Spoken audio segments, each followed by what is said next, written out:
Wakil Bupati Rokan Hilir, rakor bersama pengusaha tiang bubu. Wakil Bupati Rokan Hilir, Rohil H. Sulaiman pimpin rapat koordinasi tentang alat tangkap bubu tiang dan tambak kerang di perairan Kabupaten Rohil yang diselenggarakan di Gedung Misran Rais, Jalan Utama, Kelurahan Bagan Batat, Kamis, tanggal 17 Februari tahun 2022. Rakor bersama para pengusaha tiang bubu tersebut juga dihadiri Kadiskanlut Provinsi Riau Herman Mahmud, Kadis Perikanan Rohil M. Amin, Asisten Iset Dakap Rohil, Ferry Haparya, Camat Pasir Limau Kapas, Camat Bangko, Camat Kubu Babu Salam, Camat Sinaboy, PSDKP Wilayah 3 Bagan Siapi-Api, Ketua HNSI Rohil, Ketua Umum PMII Rohil Riki Dermawan, Sekretaris Umum PMII Rohil Muhammad Fatli beserta kader PMII Rohil dan pengusaha bubu tiang. Wabub H. Sulaiman dalam sambutannya mengatakan, seperti ketahui bersama Rohil khususnya wilayah pesisir merupakan daerah perikanan yang meliputi Kecamatan Sinaboy, Bangko, Kubu serta Kubu Babu Salam Kuba. Masyarakat dari dulu banyak usaha di laut, maka tentu Pemda bersama dengan Dinas Perikanan baik kabupaten maupun provinsi bagaimana ke depan masyarakat nelayan Rohil khususnya di pesisir bisa hasilnya banyak sehingga menyejahterakan nelayan, katanya. Keberadaan alat tangkap bubu tiang ini, lanjutnya, sudah berjalan sejak dahulu kala.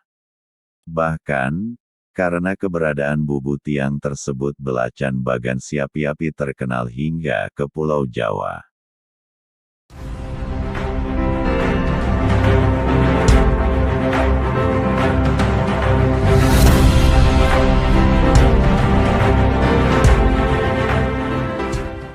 Namun yang jadi permasalahan, keberadaan bubu tiang ini telah sampai menelan korban dan mengganggu pelayaran, sebutnya. Sehingga kata Wabub, dengan rapat koordinasi tersebut bisa dicarikan solusinya, sehingga bubu tiang bisa berjalan dan keselamatan masyarakat tidak terancam, karena banyak tiang bubu yang patah namun tidak dicabut. Kita mau bagaimana semua usaha ini berjalan namun tidak berdampak bagi nelayan lain. Pemasangan tiang bubu perlu diatur sehingga jalur pelayaran tidak terganggu, terangnya. Kadiskanlut Riau Herman Mahmud dalam penyampaiannya mengatakan adapun permasalahan bubu tiang yakni sering terjadinya kecelakaan serta alat tangkap yang patah dan ditinggalkan. Sehingga, perlu diambil langkah dengan pencabutan bubu tiang yang berada di jalur pelayaran serta penataan penempatan bubu tiang. Sementara berkaitan dengan budidaya kerang, sering terjadi konflik antara nelayan dengan pembudidaya kerang darah karena lokasi budidaya kerang darah mengganggu alur pelayaran dan penangkapan. Sehingga, perlu dilakukan penataan lokasi budidaya kerang darah dilakukan oleh semua pihak yang berkepentingan. Kadiskanlut Riau juga menerangkan, bubu tiang sudah ada sejak sebelum Indonesia merdeka. Keluarnya UU Perikanan atau Permen Kepulauan Nomor 18 Tahun 2021, keberadaan bubu tiang 2 mil ke bawah masuk dalam kategori nelayan kecil dan tidak harus diberikan izin namun cukup dengan pencatatan maupun pendataan.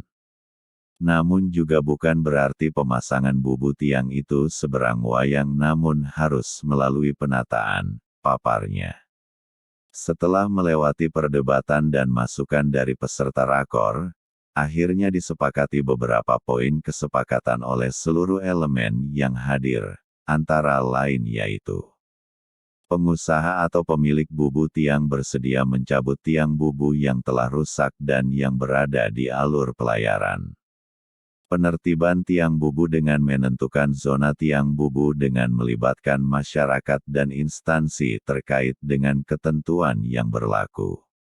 Seluruh stakeholder terkait dan APH harus bersinergi untuk penyelesaian tiang bubu sehingga tidak ada perbedaan pendapat dan intervensi hukum apabila nantinya tim penertiban tiang bubu dalam pelaksanaan tugas penertiban. Setelah pertemuan ini, DKP Riau akan melakukan koordinasi dengan Perhubungan Laut, Distrik Navigasi, terkait penetapan alur pelayaran serta masalah korban kecelakaan disebabkan oleh tiang bubu akan dibicarakan selanjutnya, tuturnya. Berikut ini hasil wawancara Sunggul Manulang TV Riau Bangkit, dari Rokan Hilir dengan Wakil Bupati usai acara rakor. Siang ini kita melaksanakan rakor tentang nelayan atau perikanan atau kelautan di Rokan Hilir, terutama masalah bubu tiang dan tambak kerang. Tapi kita fokus di dalam ini masalah bubu tiang atau tiang bubu kalau bahasa kita. Jadi pada prinsipnya semua harus ada win-win solution. Kita sama-sama mencari jalan keluar. Jadi pengusaha juga mereka berusaha dengan banyak tenaga kerja, kita ucapkan terima kasih. Begitu juga dengan nelayan atau masyarakat yang melintas sekitar tiang bubu. Ini juga harus kita jaga keselamatan. Mungkin selama ini kan banyak juga kecelakaan tiang bubu. Maka tadi alhamdulillah bangga kita terhadap pengusaha tiang bubu. Mereka bersedia akan menertibkan tiang-tiang yang patah. Ini makanya rapat ini terus terang ini adalah solusi untuk kita bersama. Sekali lagi pengusaha tetap jalan, keselamatan tetap diutamakan.